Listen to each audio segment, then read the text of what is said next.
ఓం నమ శివాయ శ్రీమాత్రే నమః. మిత్రులకి శ్రేభిలాషులకి అలాగే నన్ను ఇంతగా ఆదరిస్తున్న యూట్యూబ్ ప్రేక్షకులందరికీ కూడా పేరు పేరు ధన్యవాదాలు. మిత్రులరా, మీ అందరికీ పరాదేవత ఎలవెల్లా మీతో ఉండి మీ మనోవాంఛ నెరవేర్చాలని మనస్ఫూర్తిగా కోరుకుంటున్నాను.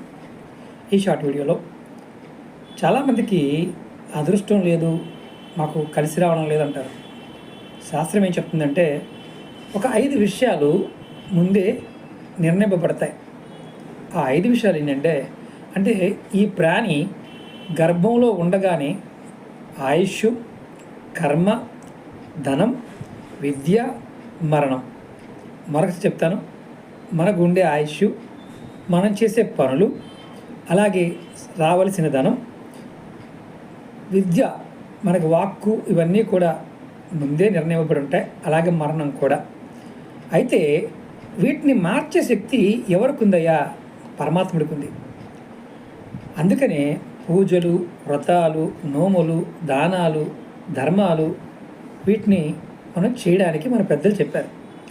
బ్రహ్మ నుదుటి రాసిన రాత మనకి సుఖము దుఃఖాన్ని సరిచేసుకోవడానికి ఈశ్వరుడు యొక్క నామమే శరణ్యం అని శాస్త్రం చెప్తుంది. అంటే ఎవరైనా సరే ఈశ్వరనామాన్ని నిత్యం మనసులో అనుకునే వారికి ఇవి సమస్యగా ఉండవు. దీనికి ముఖ్యంగా మనం చేసే పుణ్యం అనేది మనకి అది ధనంగా మారుతుంది. ఈ పుణ్యం అనే ధనం కనుక మన దగ్గర ఉంటే పర్వతాల మీద ఉన్న స్వర్గ సుఖాలను కూడా మనం అనుభవిస్తాం.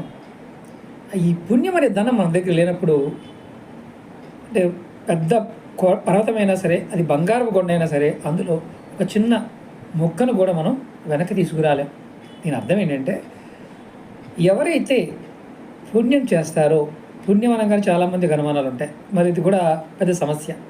పుణ్యం అంటే మీరు ఒకరే కాకుండా సమస్త విశ్వంలో ఉన్న జీవరాశి కూడా మనలాంటిదే, మనలాగే ఈశ్వరుడు వాటిలోనూ ఉన్నాడు అని భావించడమే మొట్టమొదటి పుణ్యం. దానము ధర్మము అనగానే మనం పెద్ద పెద్ద దానాలు చేయాల్సిన పక్షులకి, చీమలకి, జంతువులకి, చెట్లకి, వీటికి నీరు పోయటం, ప్రతిదాన్ని కూడా గౌరవం కలిగి ఉండటం, అలాగే మనసులో ప్రతిరోజు కూడా తీసుకున్న పదార్థానికి ప్రతిదానికి కృతజ్ఞత చెప్పడం అలవాటు చేసుకుంటే అనంత పుణ్యం లభిస్తుంది. దానివల్ల ఈశ్వరుడు మనతో ఉంటాడు, మనం నడిపిస్తాడు.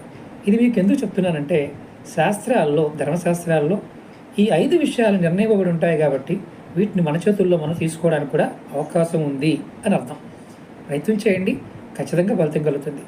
ఓం నమ శివాయ శ్రీమాత్రే నమః.